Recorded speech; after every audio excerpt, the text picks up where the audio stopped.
Can you send us a ping, like send a message? Because Luann was just saying that she's not sure if we are live or not. She's saying she doesn't see anything yet. Oh! I just got a thing from it, and it said something's gone wrong in a place. It just says live as of 14 seconds. Maybe that's it now. Oh. Okay, I just had that one. Save changes. Work. Nope, didn't work. Okay, so Michael Chatfield is. Oh yeah, I see us. Yeah, we're on. Yeah, I think we're good now.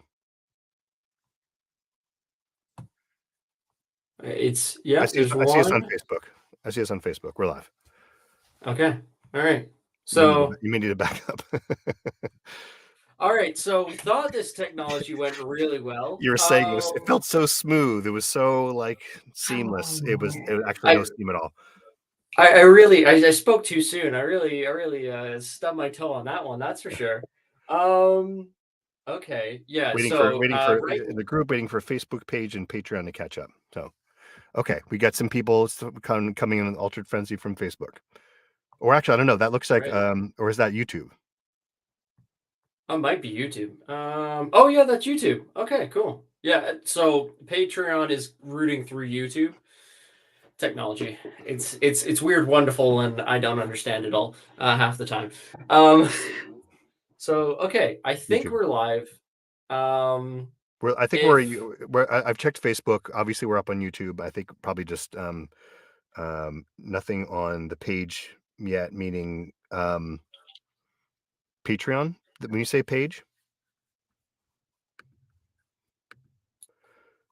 Yeah, that's a Facebook. This feels very like early pandemic, like people. Yeah, because I'm going to look on Facebook. Michael Chatfield is live in the Chatfield Connection, so that's definitely working. Yeah. Okay, so yeah, it's Facebook just group saying page. that. Yeah, the group page isn't working. All right. When you say group page, is that meaning Facebook group page? Like the Michael Chatfield Connection looks like it's up. Yeah, the Chatfield Connection is up. It's just the other Patreon. one that's not. Patreon seems to be the striker. Yeah, that's okay. So, can I? Edit. Can I change this somehow in here? Studio. Cool. That looks all good. That's not good. Okay. It's the AMA page that's not working on Facebook. We get from. Yeah. So it looks like from my end that the Facebook page has got some kind of something going on. This hopefully fixes it. Sorry, everyone, for our non-seamless technological stuff. I hope I fixed it now. We'll give it out a pop. What's happening now? This is it's saying the live video should start soon on the AMA page. Okay. Because Dawn is. All right. Well, yeah. This is always interesting.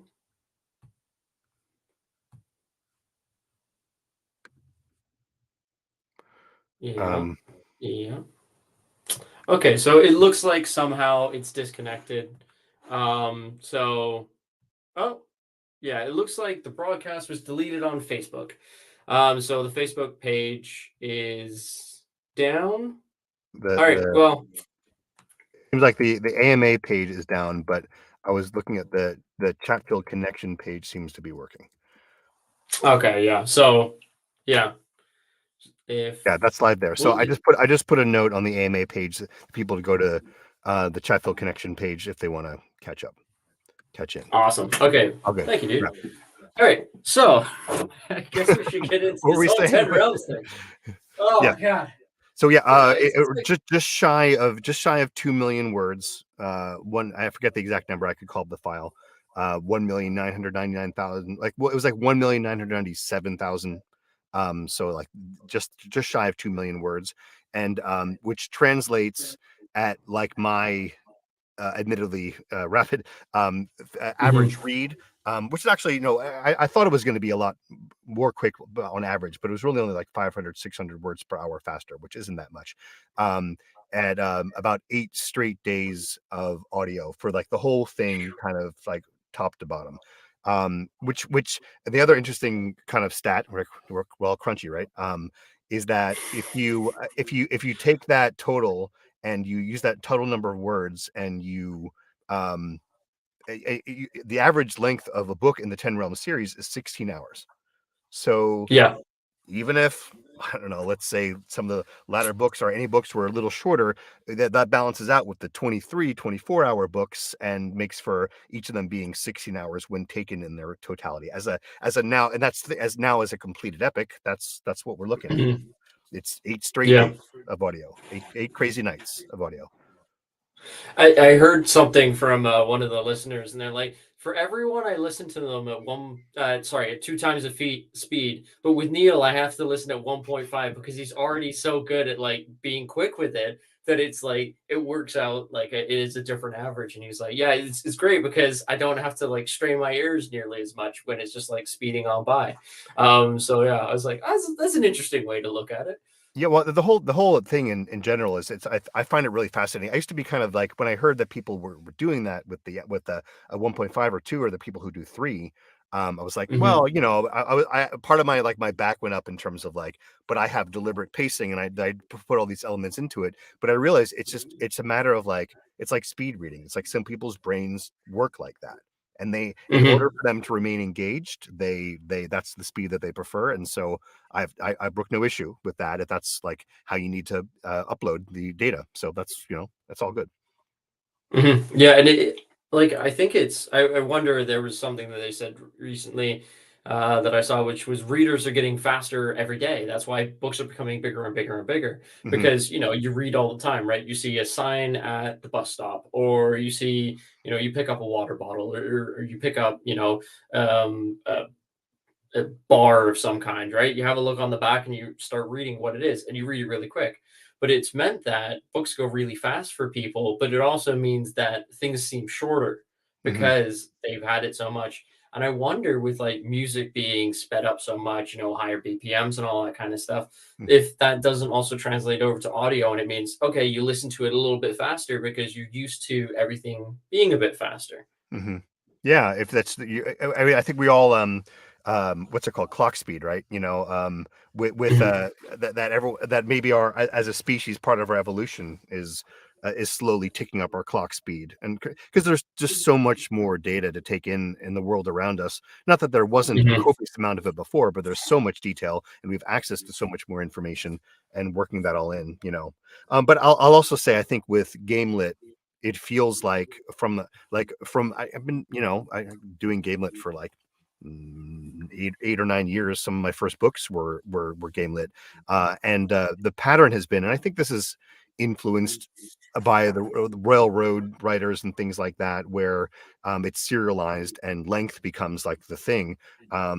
It feels like like all of a sudden, so many of my books are pushing 200,000. And Mhm. so and I think it's like it becomes a little arbitrary. It's like it just depends on how you cut it up. If it's one long serialized story, it's just what are the sellable chunks to it, and it's especially if it's a continuance of the kind of growth of people looking for more volume because it's in demand. So there's a saying, of course, always like leave them wanting more. Uh, Yeah. that ties in. But again, like I said, if you take the entirety of the Ten Realms series as one story, which of course it is, that's still like you still got 8 days of and 2 million words to satisfy yourself. So um, Yeah, and yeah. it's crazy. Just like I don't know, it's sped by. Mhm. But I feel like that's with so many projects, right? You feel like it feels like the other day, or like maybe a few months ago, at least at this point, that we were like getting together and we're like, okay, so we're going to be doing. I think it was the sixth round we did first, Six round and part one. then Yeah.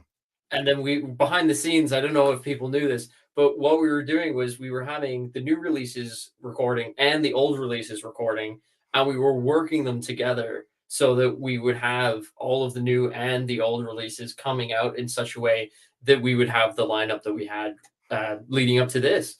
Whereas like it comes like, I think it was like 7, 8, 9, or sorry, it was like 2, 5, like, was it I think it was like fourth realm, fifth realm? 6 part 1, 6 part 2, and then 2-week curse, and then back Mhm. to 7-1, and then the second realm. It was kind of like largely hopping back and forth. And here's where I Yeah. guess we reveal that the 10th realm has been recorded for for a few months. And the Yeah. last and we couldn't I was like we didn't want to talk about it because you know, people would be, you know, the reissues obviously did live on the Discord, and so people could track what was happening if they kind of cared to. But yeah, the hopping around was like uh mentally it was like jumping around within the sandbox about, like, you know, especially because I started with 6 and I Yeah. knew everything that happened before. I'd reviewed everything, but that's different from when I narrate it. Like the amount of Mhm. kind of the sort of like the bore of depth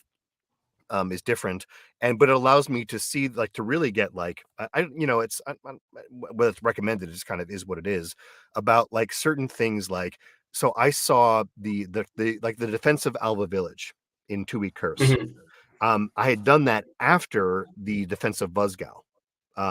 Yeah. So the opter to which I view that is like, oh, they've been developing this defensive strategy because this is the world they're in, this is the world they're taking. Their defensive, destructive technology, you know, that sort of like decimates whoever comes after them.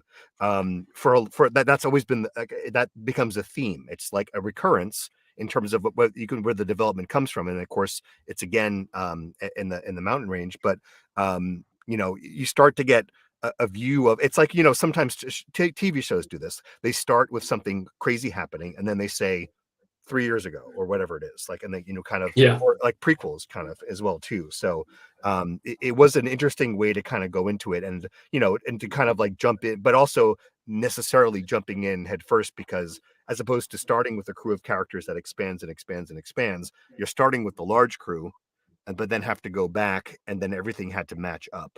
And that was probably the hardest part, because I knew I was kind of doing things that a lot was meant to be consistent, but a lot was also meant to Mhm. be reestablishing cultural sets, like the everyone from Alva, they talked a certain way, everyone from Chonglu talked a certain way, everyone from these different places, and I knew they weren't going to match up until the whole thing was, until the fifth was done. That tied everything back together. um Mhm. but And you know, it's a wild it, ride. it might it must have been interesting because, like, I think in with the sixth and the seventh, we had like, there was a huge cast of characters, and then you go to 2-week curse, and I think there was probably less than 30.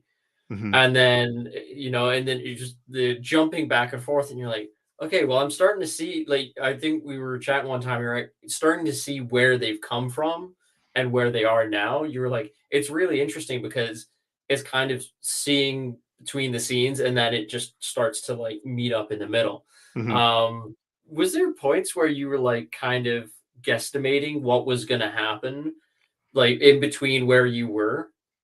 um I think, like, certain things certain things were planned, and certain things just kind of worked out fortuitously in terms of, like, one major vocal distinction in order to kind of keep people together was that everyone from Alva had what you would call a non-rhotic accent, and we know this from, like, that basically means that there's the r's go away, like, and we hear this in certain kinds of modern British accents when they say "ca," you know, instead of "car." um and so it's a lot of that was what a lot of the accent work was anyway. And that becomes like, what we recognize as accents around the world speaking English is that um, everyone learned British English first before American English was as popular to learn. So a lot of accents around the world, if it's someone's second language and they're speaking English, have that worked out so that, thank you. And so it kind of made Cheers. sense. It kind of made sense to have that core group be that. But then as soon as we got away from it, like, if that was my rule, right, that Alva was like this remote village, it would make sense linguistically that they would have certain features, not accent but dialect, right? Because everyone's speaking the same language magically somehow. Like, it was never like Mhm. fully explained. It was said that I guess we're all speaking the same language here, and Mm-hmm. so when there were other groupings that I had kind of done the same thing with, it was like, oh, how do I account for that fact that they're also non-rhotic? Like people from the Willful Institute, for example, it turned out they were from the same realm and they were from different areas of the same realm, but they had moved up into their, so you could have that dialectical feature and yet show up in different realms. And then, like, as we went further along, as we got into the higher realms, some of those things were discarded, and people had just had, it wasn't, it was like inventing accents. It wasn't exactly like European or Asian or anything like that, just like a way of talking that was more precise and a bit more clipped. And that was just a reflection of the fact that if you were in the seventh or higher realms, your entire thing was about being specialized, and that seemed to lend towards an idea. And of course you had certain things like the Shah, certain cultural groupings that seemed to make sense, like Russians and French and things like that were brought over by the, from Earth at different times and things like that too. So it's kind of a mishmash, but at the same time it ended up being consistent because following the guide of what that's the whole thing. I just go off what you write. And so if, like, clearly with the Shah, like, everyone deliberately was adopting French accents, like, it doesn't, I don't have to count for it making sense. It's like what the Shah did. Even if you weren't of the French people who came over with the Shah, you hang out with them long enough where you're born into it, you're going to start speaking with a French accent, but a slight one. Oh yeah. And it just kind of bled together. I just saw a question. Oh, okay. Yep, there's one. Question. I know you are not planning to continue in the future with the 10 rounds, but I would like to know, on your opinion, on where Eric and Rugrat will go next.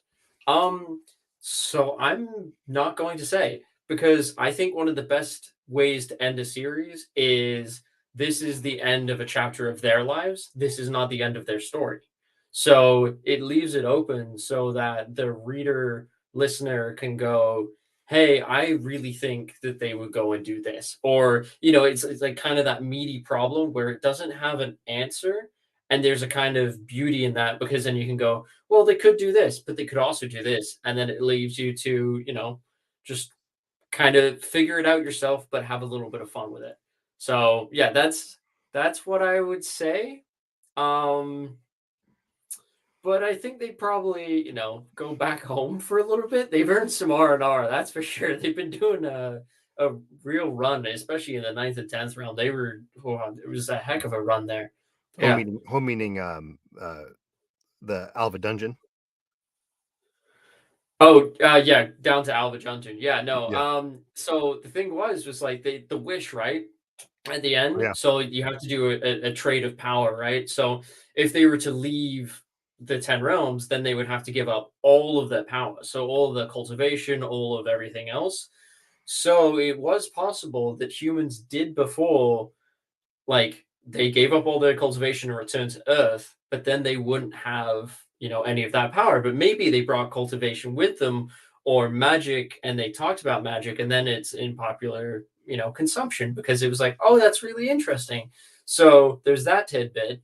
But it was, they gave up their power to rescue one another, and then, like, work against, the end of the world, essentially. And they were like, okay, you know what, like, this has become our home more than, it what like Earth was before, because they didn't really fit in, like, as you were seeing in chapter 2 and 3, I think it was, of the 2-week curse. They return home.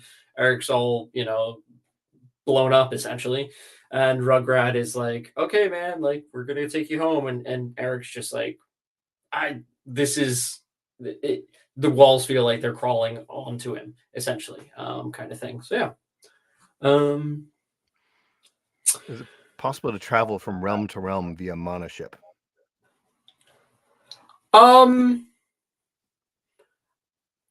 Okay, so technically yes, because magic in the 10 realms, you can use it as technology, right? So like a with totem that, ship. yeah. Like So, the but totem tech, the totem tech, build it into a ship, and yeah. it would be expensive though, right?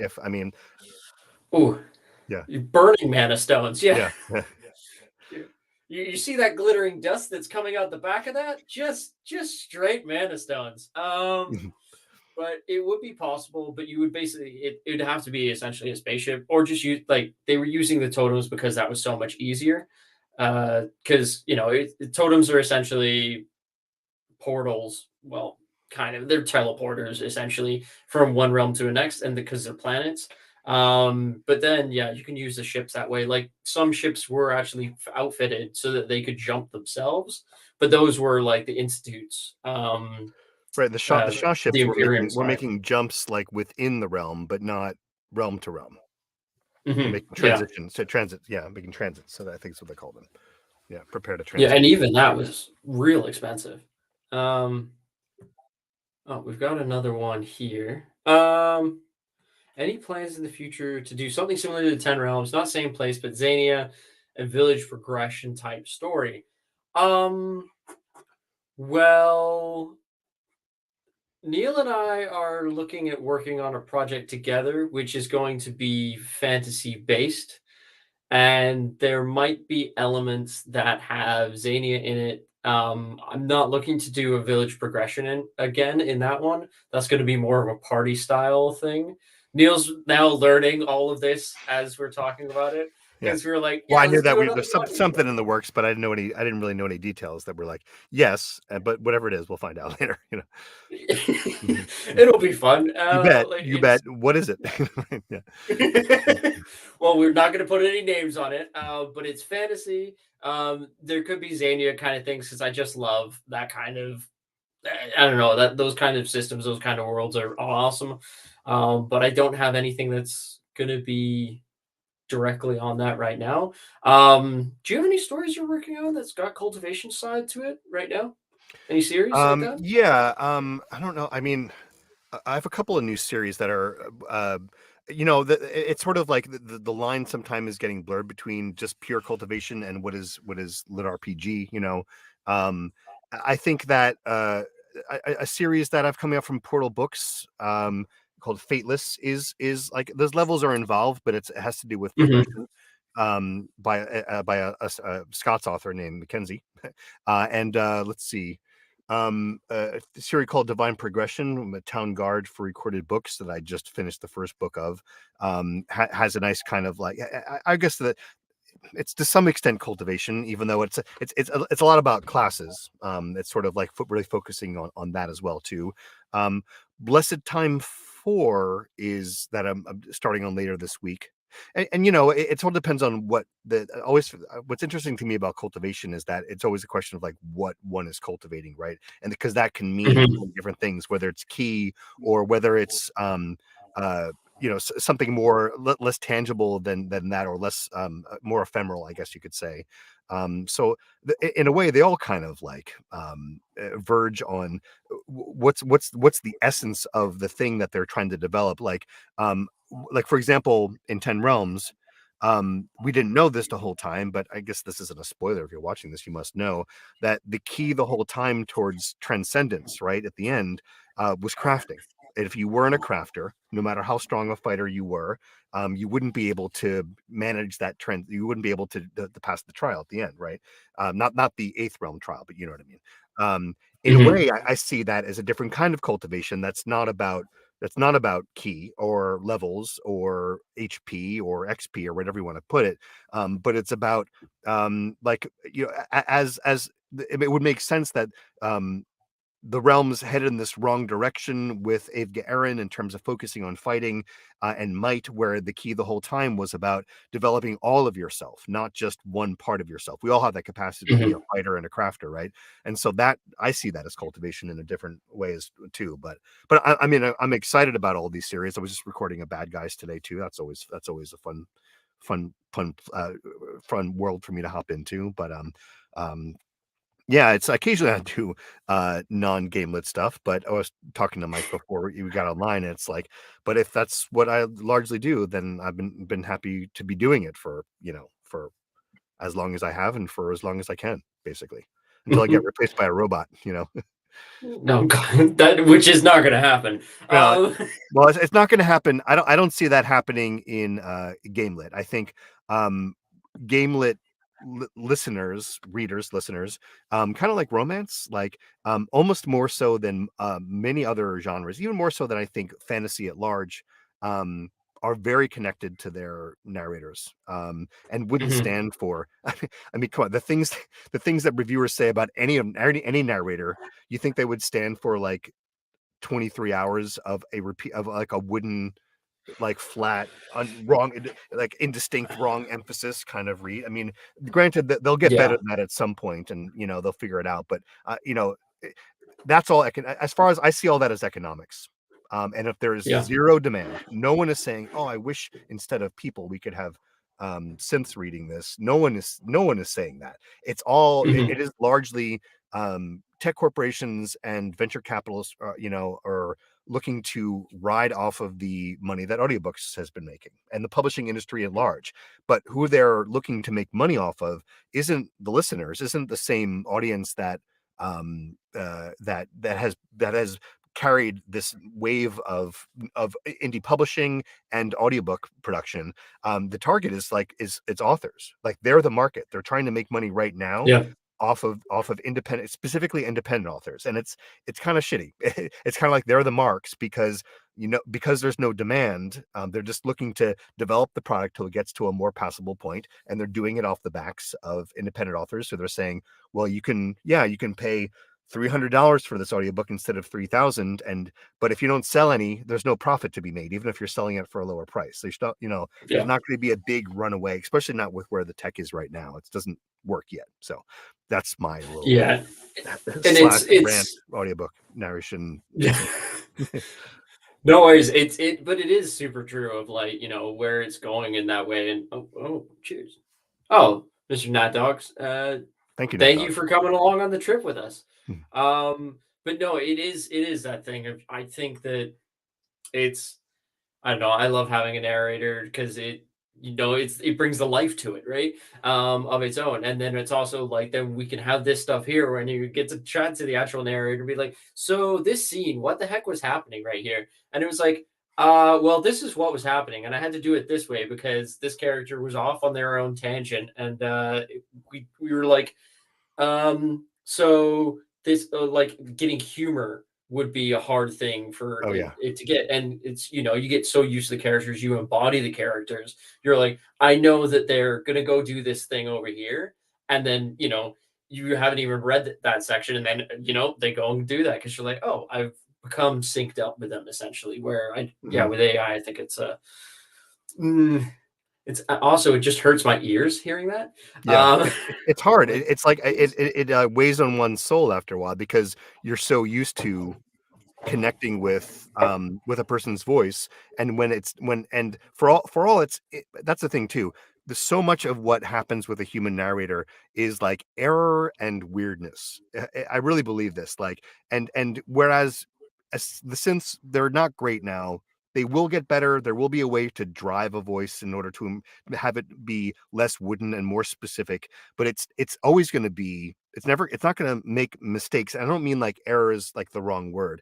It's not going to like mhm, have maybe you can program in it for it to have a half hitch in the middle of a word that emphasizes that, or that registered an emotional moment or something like that. But those are the things that, like, humor and emotions are going to be the hardest thing for it to do believably and consistently. mhm, But not that technology itself isn't going to exist.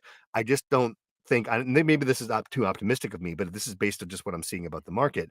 um it's like the bespoke nature of audiobook narration doesn't need to be replaced because it's not, like I said, there's no demand for it everywhere else, like our Alexas or what have you, or our phones, like, yeah, or for even just general accessibility.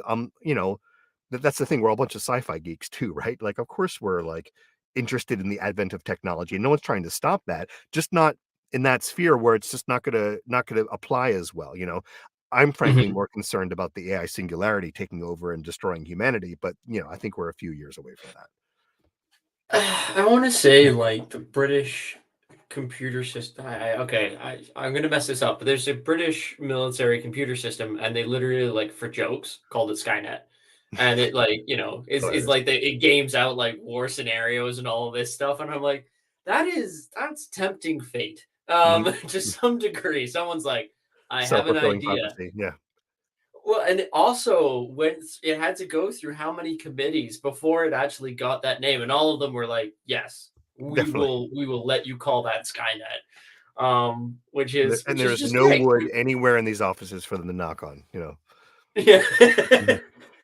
they just yell in fear. Yeah. Always have an axe nearby. Um, uh, okay, we got another question here. Will there be runoffs of other characters like Matt? So I do not plan on writing any more stories in the Ten Realms. Um, I feel that to me, the Ten Realms is kind of done. Like it's never really 100% done. There's always things I would like to go do, but there's not enough, I think, to be like a fully fledged story. And I think a story should be like it needs to have a lot into it.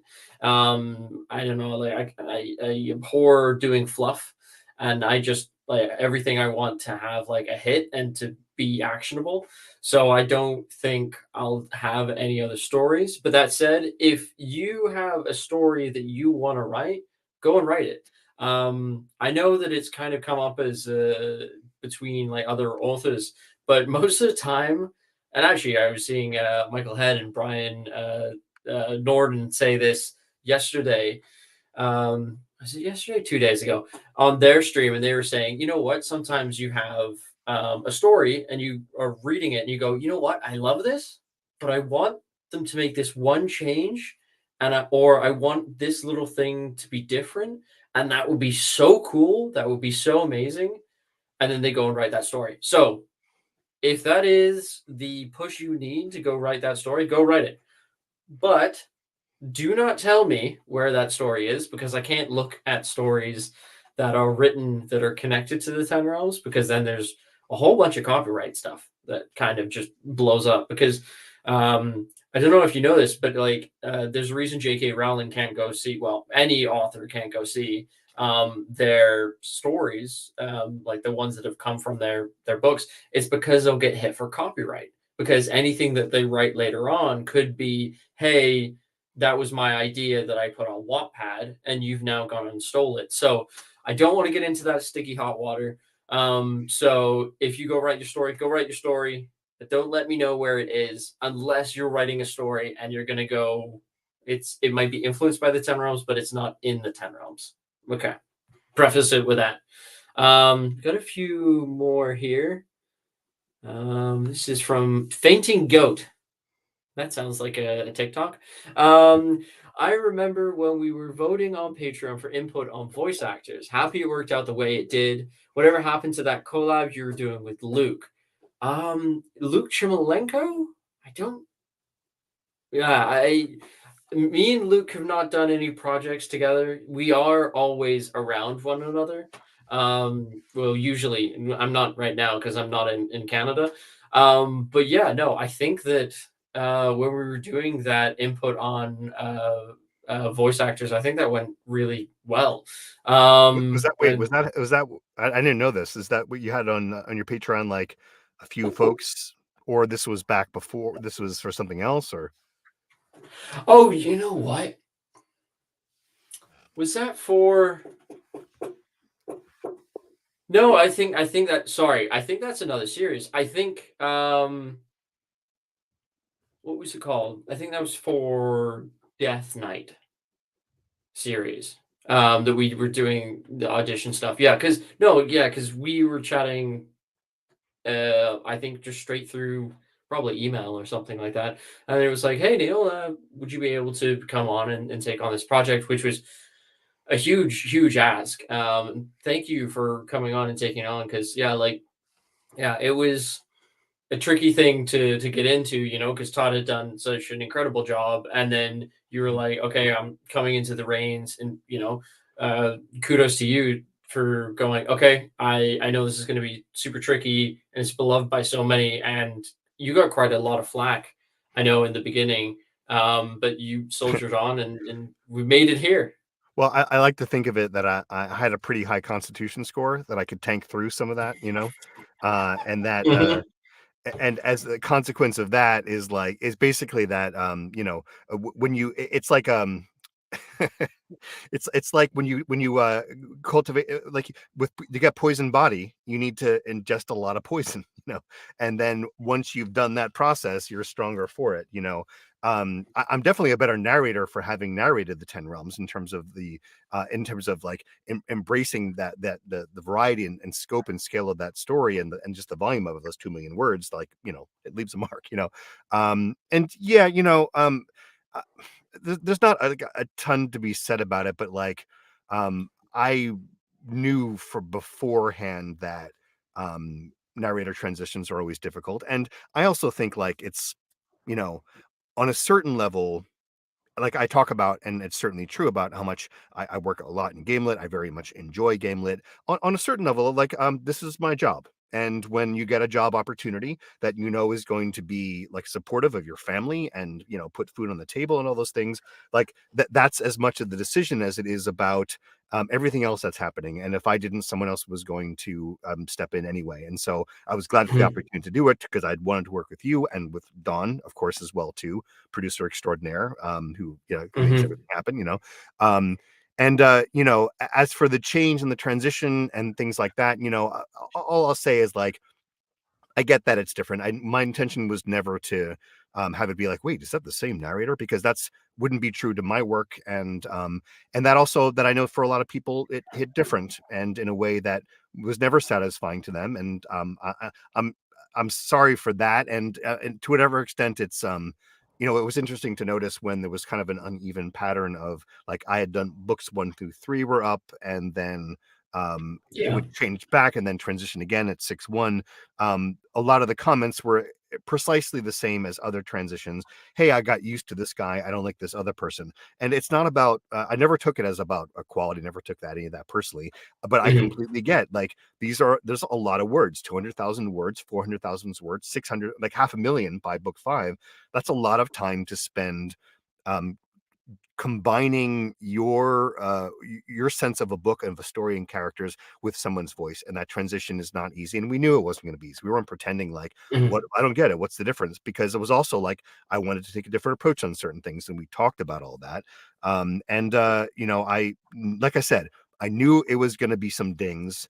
I didn't think it wasn't like unmanageable, and that I knew that the in this particular case the difference was, and this was what sold me on it actually, wasn't just that I was going to take over, but that at some point we were going to do the earlier ones so that it would all be the same, so that anyone listening to it from a certain point forward could have that consistency of experience, and so we could get past the the all of the talk about transition and get back to the story, and because without that trend, that hinge would always be there, and there would always be Yeah. a craw on people's sides, and keep people from really just enjoying the great story that you wrote. And so getting back to that, I knew like, okay, by that point, like 23 seemed like, of course this is like early mid-pandemic, and the idea that there was going to be a 23 was a little Oh, crazy, you know um yeah.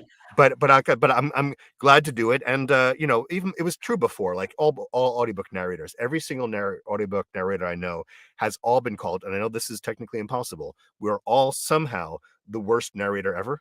Like it's like we've all been called that at some point or another. We've all gotten 1 stars thrown in our faces. Like it's fine. I don't pretend that what I do is necessarily like universally pleasing. In a way, like, I don't wear this as a badge of pride or something, but like I like that it hits different with different people, because I like Mhm. I have an approach to it, and that doesn't work for everyone, and that's completely fine because it works for enough people to, like I said before, keep me working, keep food on the table, keep paying the bills, electricity, heat, and all that. And it's just a bonus that it happens to be work that I love. So Yeah, no, and that's all I'm gonna say I've about actually it. yeah, yeah, Yeah. and there's so many comments I've seen of their like, now that the 10th is done, I'm listening to book 1 to book 10. Mhm. So they've been marathoning, probably like there's probably already a few that Days. have done the entire series It's eight again. eight 24-hour Um, periods of 10 realms for you. yeah, yeah, but it's voracious because they're like, now it's all the way through, that, and they're loving it. So I think it's huge. I just saw this question here.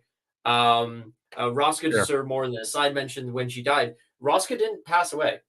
Rosca is alive. So I thought yeah. well, I remember So she's injured. She's not dead. no, yeah, she gets injured because yeah, she Right, gets no, I remember that, yeah. I yeah, gotta and look it that up. was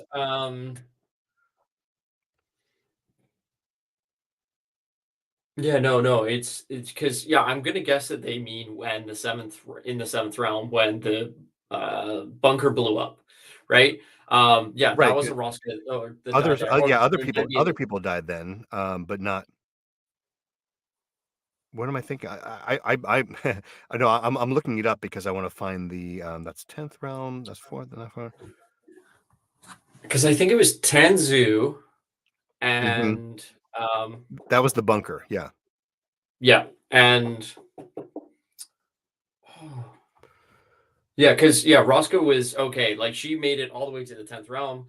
She did get banged up because she was protecting Eric and Rugrats. They were doing Yeah. their no, that was still seventh round when she got all hurt up. But yeah, no, everyone in yeah, she made it to 10th round. They did get really messed up while they were protecting the tower.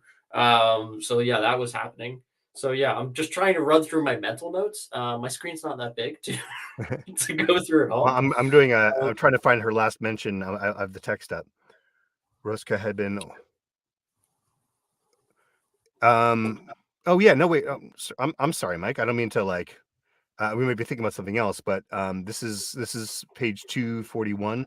Um, the medics worked on her. Storben shook his head and sighed. The medics worked on her, tried to bring her back, but he took a breath. There was nothing that could be done, boss. It was like a punch to Eric's gut. There had been a chance with every mission that one of their people would die. Ruska had been like a niece, rambunctious, always there to keep him humble, but they cared for no one. Um, Oh yeah. Okay. Yeah. Now I remember. Yeah. So that was meant to be a gut punch because it was meant to be. If you've read the which was it? Not the Moroccan War, the Harmony War series.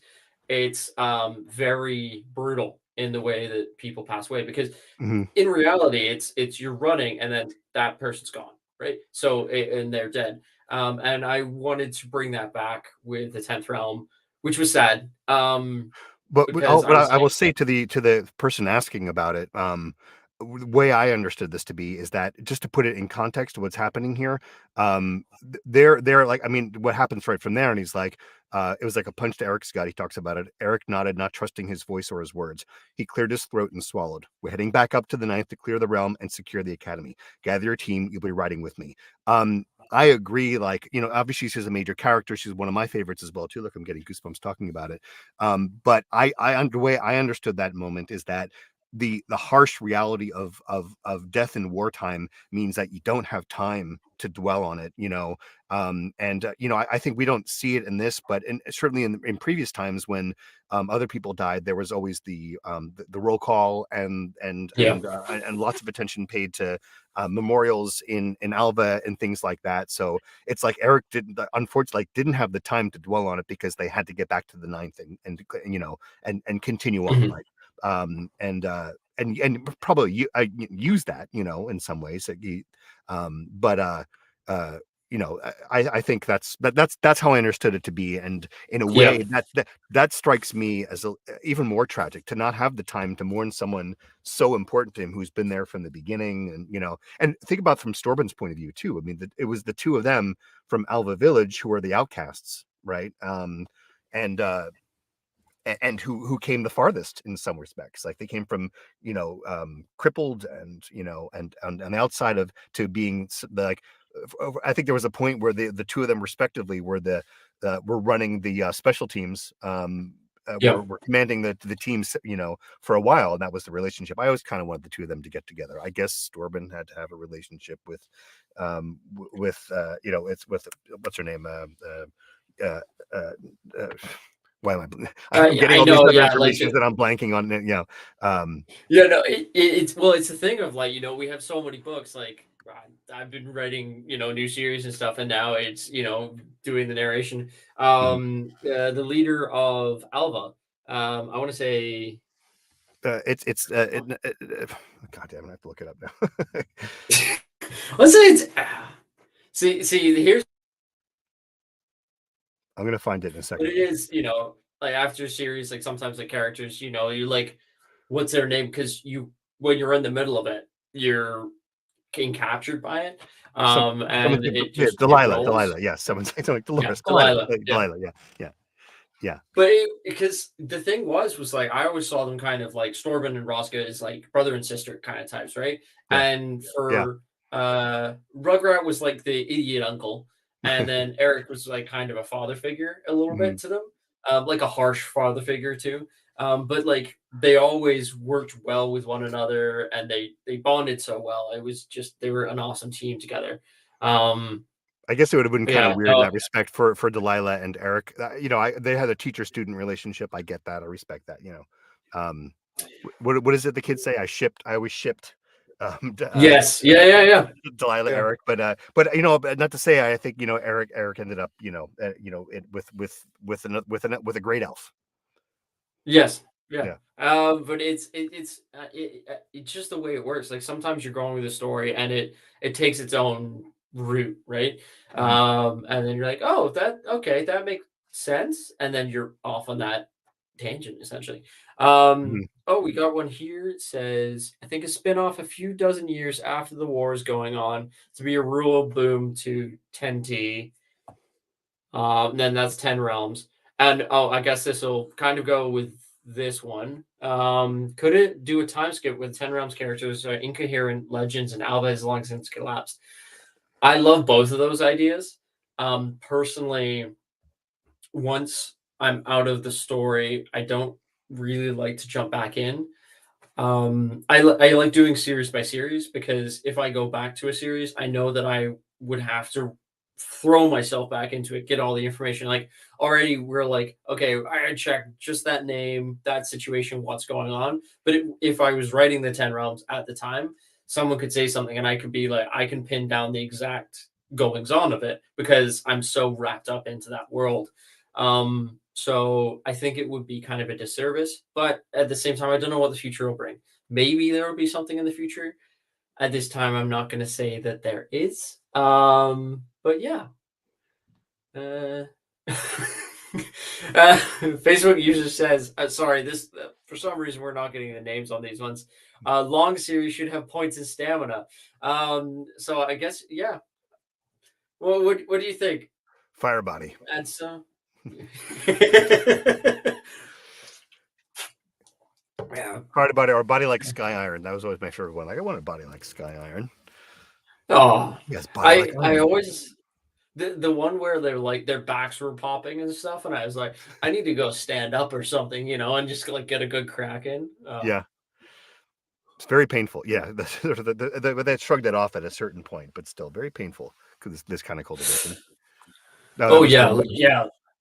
Oh, that was Oh, Wilmarth. Okay, yeah. I think if people aren't registered with what is this thing, StreamYard, then they only show up as a Facebook user. oh Yeah. yeah. Like we get the ones on what's it called on YouTube though. Mm. Um, Sebastian says, "Thank you for this series. I really loved it, and I'm really glad that you finished it. Oftentimes, I see there is no ending to book series. Your ending was one of my first English books. Well, thank you for checking out the English books. We're also going to have, well, we are working on German right now, so that's a thing going on. But yeah, no, like it's been great working with Neil throughout this entire series. Like it's 12 books, even though it's 10 realms. I know it's the kind of misnomer in there hidden about it. But yeah, no, it's been, yeah, it's crazy time. Um, you got one here. You're a brave guy, Neil. Chatfield is notoriously hard to get along with. And then It's they've got true. like Like the, Mike puts up a really good false public persona, but like behind the scenes, whoosh, and just a jerk, just like just, me, just an just a meanie. absolute slave driver. Yeah, yeah. No So weekends, no strict, breaks. disciplined. Yeah, right. Yeah. It was actually Um, we actually it was we worked together for months before we met in person at Dragon Con in Atlanta, which yeah. everyone should go to next year. And it was so different. It was amazing because it was like we both had like work personas of a sort. We're like communicating about pronunciations and this, that, and the other thing, and then just be like, all right, we're going to the bar. It was very different seats, all that, but very different faction. but good fun. Yeah, and for the first time, I was the one voicing Rugrat. Yeah, that's right. So That's right. well, oh, okay. Yeah, sorry. There's a couple of questions here, but they're actually going back and forth with talking about it. Oh, someone just finished the series before this AMA. Well, Oh wow. sorry, unknown Facebook user, but thank you for picking it up. I hope you loved it. Oh, I think this is Dawn. Bec- Sounds. my heart broke along with that bunker, big meanie killing off characters I like. Yeah, Yeah. that was a rough. Yeah, you know. It's like if it is, I don't know if it is Dawn, but Dawn mentioned this moment as well too. And for anyone that it's a weird compliment when you hear like, oh, that part made me cry. It's like the book, like me, we made you cry. We collectively made you cry. I'm so sorry, but also it's very satisfying. Yeah, like there's some parts that are terrible. I will not lie. There is a scene I just wrote last week, and I was like, I think my editor's gonna cry. And my friend was like, "What?" Like in the room beside me, like, "What? Like, What's wrong with you?" I was like, "I think I'm gonna make them cry." And I had like the biggest smile on my face. They're like, you sound insane." I was like, "No, Yes. no. Here's the thing. They read so many scenes, and if I can get them to cry," and I was like, "Maybe I can get the narrators to cry." I'm like, I don't know if I could get you to get misty eyed, that would be one heck of an achievement.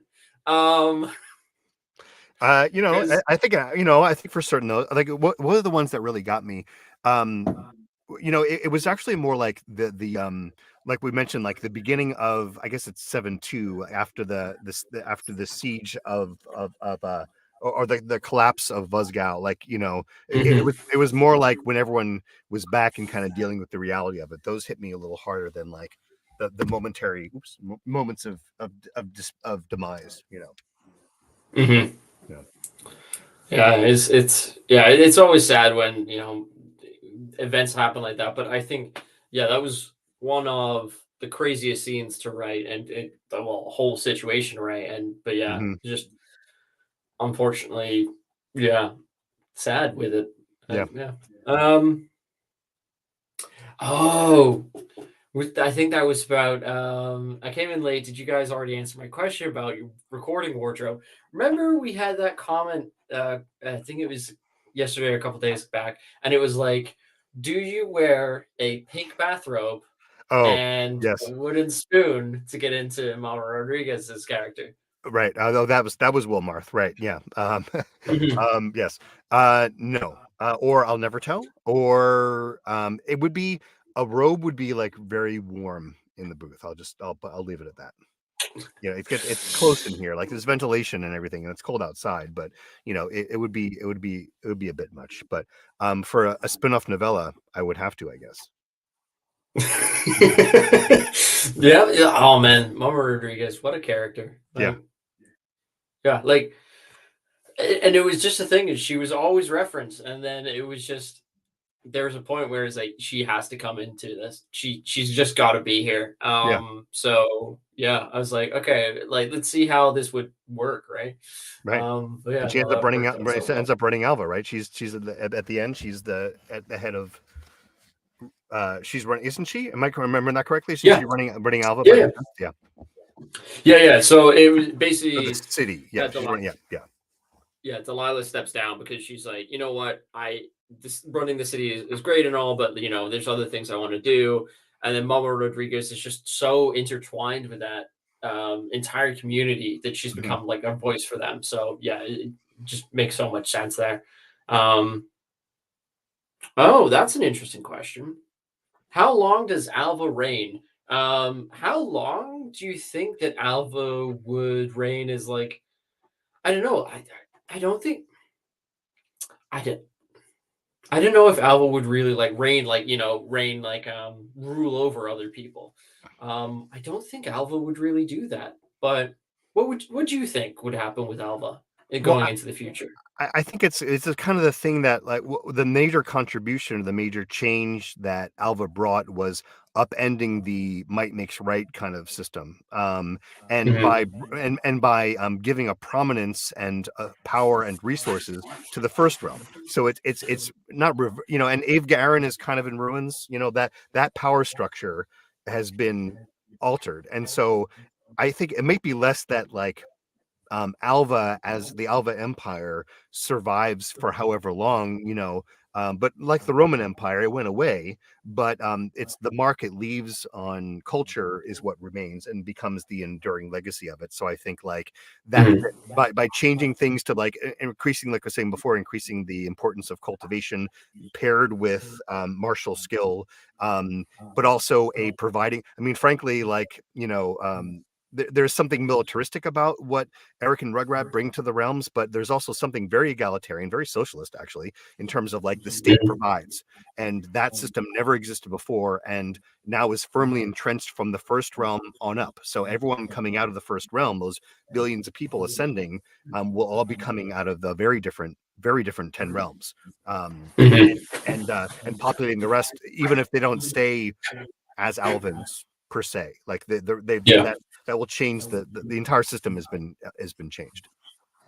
Yeah, it's very interesting when you say that because it is, the roots have changed, right? And so the entire tree above it is going to be altered incredibly, especially when you go, okay, all of those people who were not so powerful before are like now just, the classic face slapping situation of, it's like, oh yeah, you should watch out for that or else you're going to get messed over. But yeah, it's, I would be so interested to see what would happen with that, but it's like for me, I just love it as a thought experiment. Because changes that would be. What we got here? The future. In the future, will you stay with your books in this kind of genre, similar to the Ten Realms? I know I've got the science fiction series Builder's Legacy coming out, but I am doing a fantasy series in the future. It's going to be a bit more D&D style, but so not. There is cultivation elements to it, but not as heavily as the Ten Realms was done. But yeah, I'm going back to fantasy, so there will be that. Oh, there's Jez. Hey, Jez. Oh, you sexy bastard. I think there's. I saw this, and I think this is a comment to your bathrobe. Sure. Beware the spoon. Always beware the spoon. I think that's going to be like there'll be a saying in the 10 realms that no one knows what it comes from, and it's beware the spoon. Someone's like, what is that? Like an idiom that everyone says, but no one's like, where the heck did that come from? No one knows, 10,000 years after Mama Rodriguez, Yeah, and it's the only thing that strikes true fear into Rugrat and Eric is like, yeah, no, you hear that spoon, you just like the against the hand, you just run. Or a flip flop coming off of the foot, and you're like, I'm gone. What we got here? Do authors get enough money from Kindle Unlimited users? I often wonder about this, the use of this, and if it doesn't benefit you at all. Okay, so Kindle Unlimited works as in each book is broken up to amount of pages, and then we're paid by the amount of pages that you read. And there is, at the end of the month, Amazon says, hey, there's this pile of money. All of those page reads go against that pile of money, and then we get income from that. So yes, it works. We earn quite well off of it. It is really a huge portion and has changed the publishing industry in a large way for that. Maybe the more important question is the audio stuff and how the audio breakdown is. So on Amazon, we earn about 70% of the ticket price that you get there, minus all the expenses and all that kind of stuff. But with Audible or audiobooks, well, Audible, we earn about 25% to 40%, which actually more often equals about 5% to 10%. Usually of the ticket price. So yes, that is also one of the reasons that in the future we're going to be selling on a website. So we're going to be having hardcovers. We're going to be having really cool stuff coming out there just to kind of get around that and make it a bit easier, because we want to bring you the best products possible, but we also want to make sure that we get fair compensation for it. We love our jobs, but as Neil said, we like keeping the lights on. It's kind of nice, and not freezing. Canada is damn cold. It's like -26 or something. So yeah, we try and get away from that. Um, got here in both Ten Realms and Emerelia. You usually go very detailed into the process your characters are involved in. Work great for a machinist engineer like me, planning to keep that style of writing.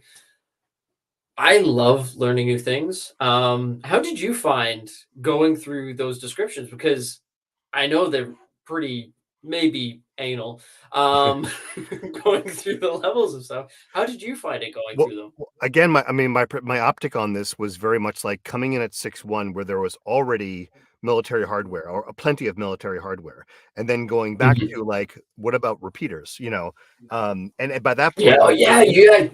when you described repeaters, I keep thinking about like the old, like the repeater rifles. I wasn't quite aware that you meant like a repeater crossbow, right? And so when they went Yeah. back and were developing repeaters, I'm like, oh, that's what those are. That makes a lot of sense, because they weren't.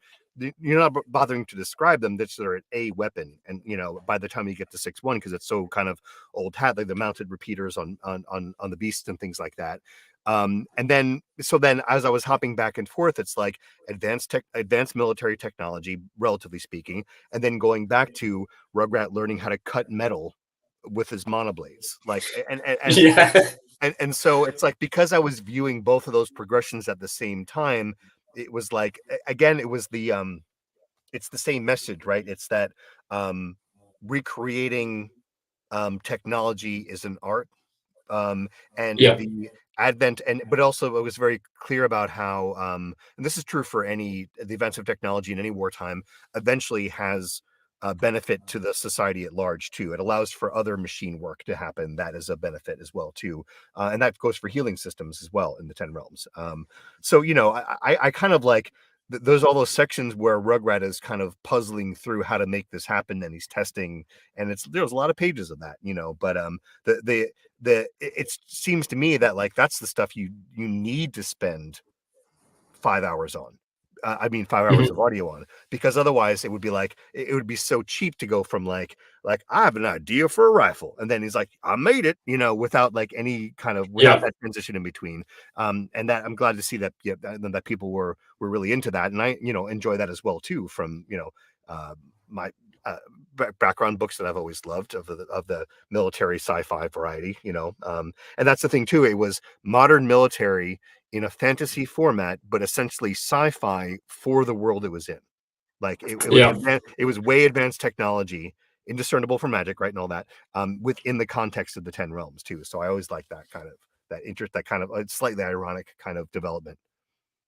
And yeah, like I personally, I just love when you have like one idea, and then the information that we've got from our lives right now, and then you can match those two things together. I Mhm. definitely will keep on doing that in the future. I know that people are like sometimes, oh, like that's super crafting heavy, and I'm like, well, I love it because like I was talking to one of my team, and they were talking to me about horses, and I'm like, I really want to know all the information about horses, because if someone's like, "Hey, I am interested in horses and I read this and this was actually accurately portraying how horses like interactions are," I'm now going to go pursue this further. And I wanted to do like in every aspect. I try to do that because then it's like, hey, you're not just being fed. As you said, I want a gun. I've got a gun. It's like, how did you get through these different things, which are, building blocks to the world? Mhm. So yeah, I think I'll be keeping that. At least I hope. Mhm. I've got a question here. It says, how would you transition from modern engineering to magic so easily? Um, Most of it was like the way that magic happens is just finding how it blends with what you've got. So I was always just coming from the viewpoint of Eric and Rugrat, and then the system as it was made. And then just working through it, and it's just messing around with it and seeing what works. like that doesn't seem very scientific way to do it. Uh, I just smashed these things together really hard until it worked. Maybe it's more of a marine thing to do. There was lots of gun tape that went on, but yeah, it worked out in the end. Uh, what have we got here? What we got? Things you should fear in lit RPG: fuzzy bunnies, traps, mimics, and Mama's wooden spoon. Especially mimics. Hear Yeah. that?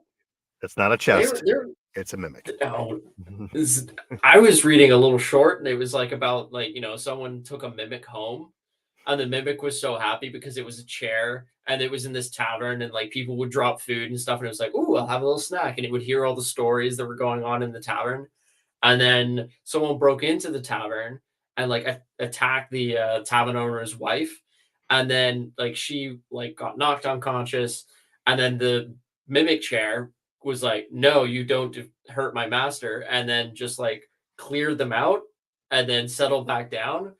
And the adventurer who had taken it and now owns this this inn, comes down, and he's like, he's seeing to his wife, and his wife's like, "Oh my god, you still have it, like you're still this powerful warrior. You've killed all of these things." And he's like, nope. But then he like sees the chair and he pats it, and it's like almost like here's my chair is like a weird animal dog thing. And but then he feeds it, a little bit, and like always cares for it. So I was like, that's Yeah. kind of cool. It's amazing to Um, me how deep the mimic thing has gotten. Like, I play my preferred form of online gaming with friends is playing Call of Duty Black Ops with zombies. Like it's a specific mhm. online mode that we friends from a couple of different places around the country, and even within that. There is a mimic that takes the form of a equipment chest. You go up to it and you think you're Oh, opening it, and okay. it turns into a mimic, and you have to gun it down. But it's like it was very when the first time it happened, it was like the my brain shorted out for a second because so often the mimic is a chest in fantasy and in gamelet and things Yeah, like that. And then like I guess it's related, or it felt like an unassociated context for it to be, oh, here's a chest. Oh no, it's specifically called a mimic. It's not just a creature. It's the creature pops yeah, up. It's called a mimic. And like, oh, mimics are everywhere, I guess now. yeah. Everyone's caught on to the mimic as chest trope. Oh yeah, and like I remember the bunny one too, because at the beginning of like lit RPG, like people were like, "Oh, like there's this horned bunny, or these bunnies will murder the hell out of you," which I'm pretty sure comes from Monty Python. Yeah, the Holy And Hand Grenade. That's what I was thinking. Yeah, yeah, yeah, and it's just an absolute mess. It's like, yeah, oh man, it's gone everywhere. yeah. Um,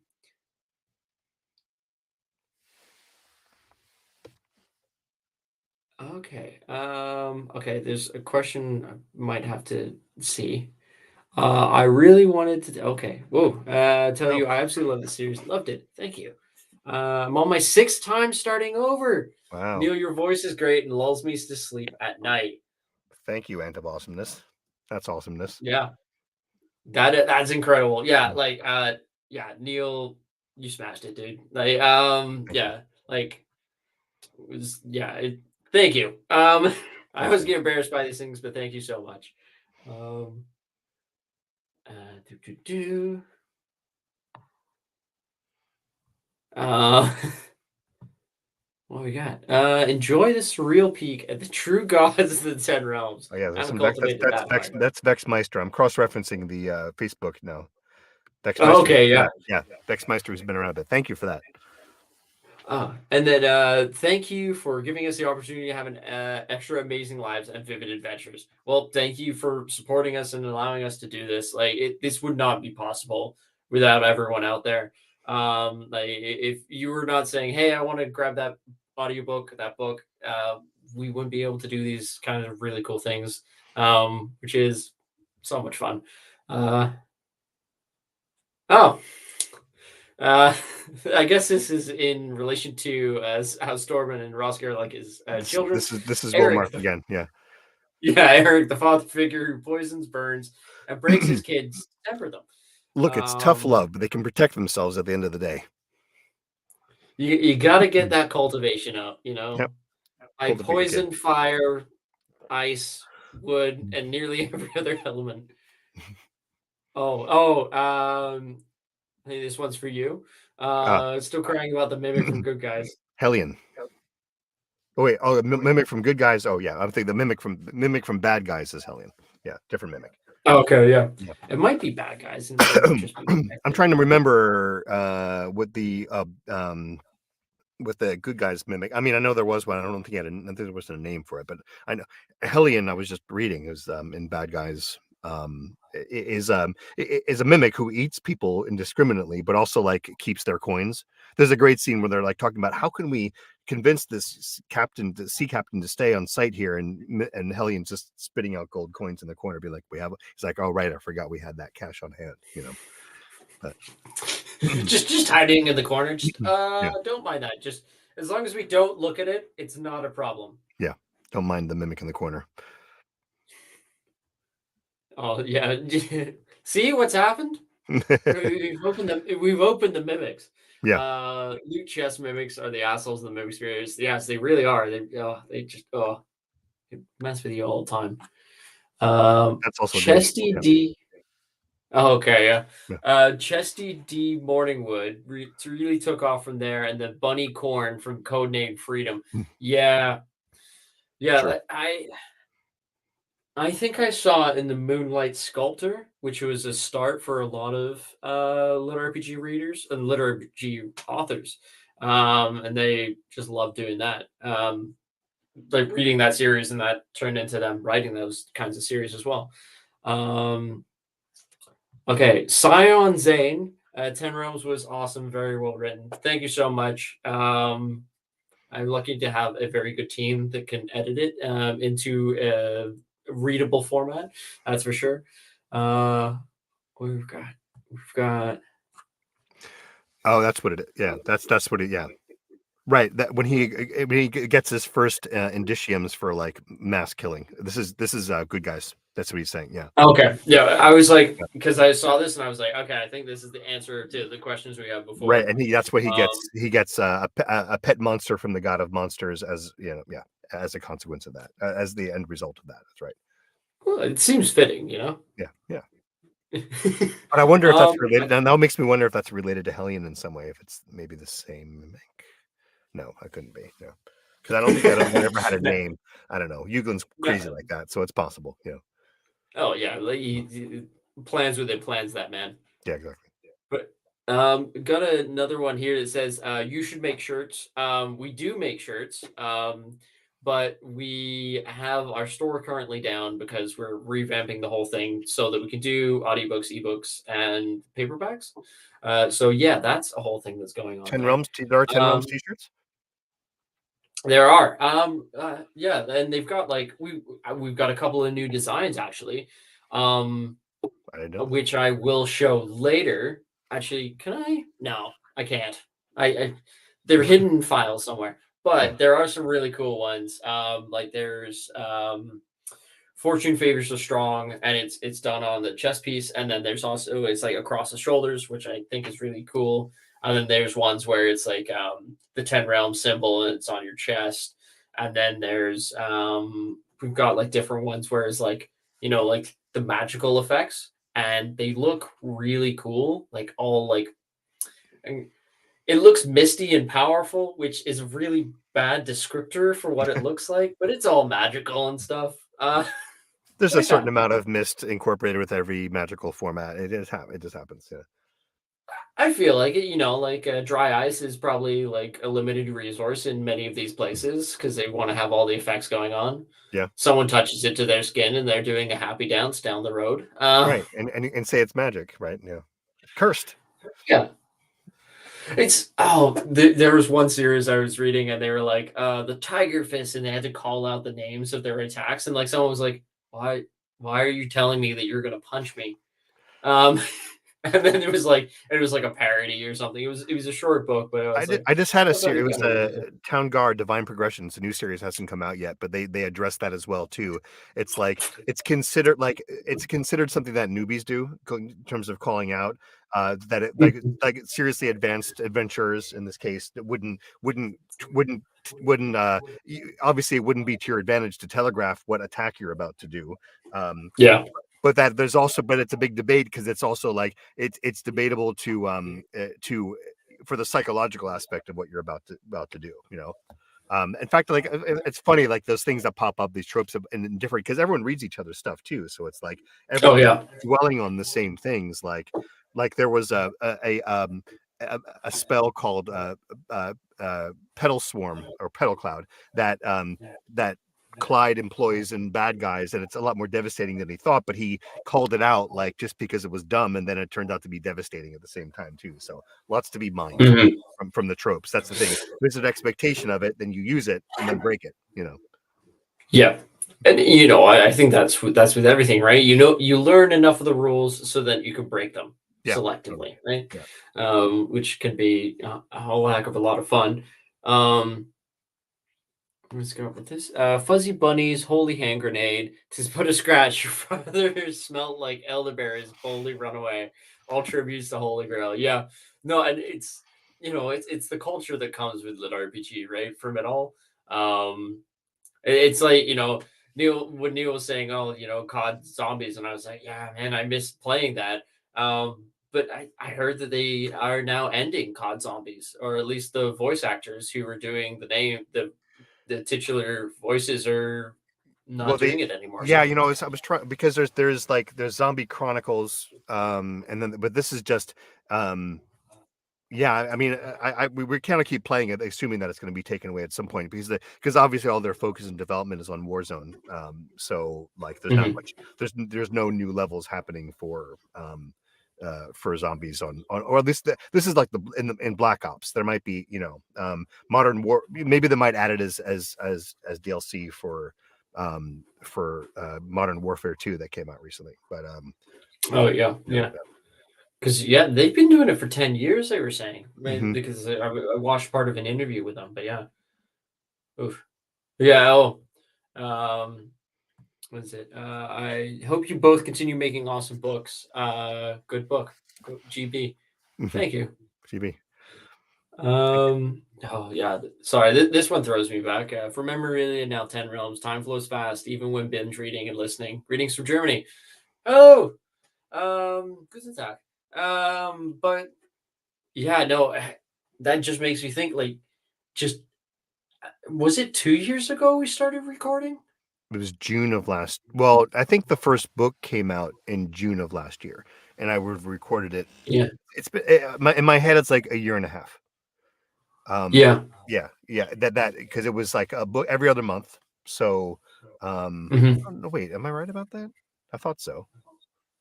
12. No, well, 12 in every other month would be 24.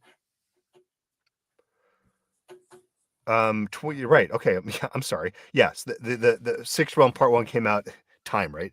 5/26/21. Yeah. So it's been 2.5 years. Yeah. Yeah, And then that that makes means, more yeah, sense. so That makes more sense. Yeah. and then we Yeah. were, Time flows fast. yeah, wow. So Yeah, I forget exactly how earlier, much it wouldn't have been that much earlier than that I recorded that. I can look at my files and you know books. yeah, because I think it was that month, right? Or the month before. But yeah, no, because but it is a thing of it goes so fast. Mhm. Um, I don't know. There for me, it's a bit of a melancholy moment when you're looking at the end of a series, and then you go, when you start off a series, you have kind of an idea who the characters are going to be. You have kind of an idea of the setting, and then they kind of take it on. Like you might have a couple of ideas of where you're going to go along their adventures, Mhm. and then when you get to the end, you're like, okay, like the it feels suitable. Like to me, at least, I find okay, this is a suitable ending. This wraps up what's been going on with them, and then I don't know. When I stop on that day, I'm like, it's a hard day because Mhm. you're kind of leaving your friends behind on that. I found one of the saddest things about the end of Lord of the Rings or the end of The Hobbit was they had this amazing adventure, and then I had this realization that okay, they're going to go home and they will never see one another ever again Mhm. because like the vast different distances between them that this adventure that they've had together, this amazing time together, it's now separated hugely. And I think that's kind of the same thing that happens with authors, narrators, and series, because you get so embroiled into it, and you're like, you it's kind of like you showing up to a house or putting on that really comfortable sweater, and you go, okay, this is nice and comfy. I love this. This is my space. And then when it comes to the end, it is, it's really hard. Yeah. But I think it's good to have a story. It's good to have an ending. It's good to have like I mean there's an argument to be made for certain stories in a slice of life way continuing on for in perpetuity. But I think to have that to have an ending means that there was an arc, which ties to its development. And I've had a few series end recently as well too, like this one and Civ CEO and Realm Between is ending, but other ones pick up, and that's what we do. We move over and start the next thing, and we give room to that by having endings and giving ourselves that space in our lives to create new beginnings. Yeah, and it's awesome because it is that sad part, and then you get so excited about the next project, and then it just keeps on rolling. Yeah. But yeah, I think we are good for the AMA. We're at an hour and 20 minutes already. We went a little long. That's all right. I gotta go get my kid. No worries. Yeah, no worries. It's always so fun to just, I don't know. We both love our craft so much that it's great to chit chat about it. Definitely. But yeah, no. Thank you everyone for coming. Thank you, everyone. Thank you for joining us for the 10 Realms. And for listening, Neil. Mike. Yeah, and thank you, Neil, so much for being the voice of the 10 Realms. It has been incredible working with you. Look forward to doing it again. Yeah. Thank you for the privilege. Yeah. And I'll see you in Atlanta. Yeah, see you in Atlanta. Yeah. Oh, well. So if anyone wants to find us, we'll be in Atlanta. We'll be at downtown Atlanta. Yeah. Strung between a few different hotels. We'll be at the Westin Bar. Don't know what condition we'll be in. Let's be honest. We'll be at the Westin Bar. Yeah. But yeah, thank you so much, everyone. Thank you, Neil. Thank you. As always, stay awesome. And we got one last question. Okay, we'll wait for this one last question. Better be good. We're all on tenterhooks. Nathaniel? I can smell their fingers burning from here. Is there going to be more? There will unfortunately not be more, but there will be more work with Neil and myself in the future. So I hope you enjoy that. Go check out Neil's stuff. Go check out my stuff. You're gonna enjoy all of it. No shortage of stories to be told. Yeah. Oh yeah, and you've got how many books have you got recorded now? Just as a between that and my romance pseudonym, 350. But that's also that's sometimes that's me for a little bit, and then that counts as a title. It's hours, and I actually have no idea how many hours total, but I mean I've been at it for 10 years, so that adds up. Yeah, but when they're 20-hour books, it's more that's more that book. We're getting back into it. We need to go. I need to go. Yeah. Andrew, so thank you everyone for coming out. I hope you have a great one, and we'll catch you all later. Bye. Take care.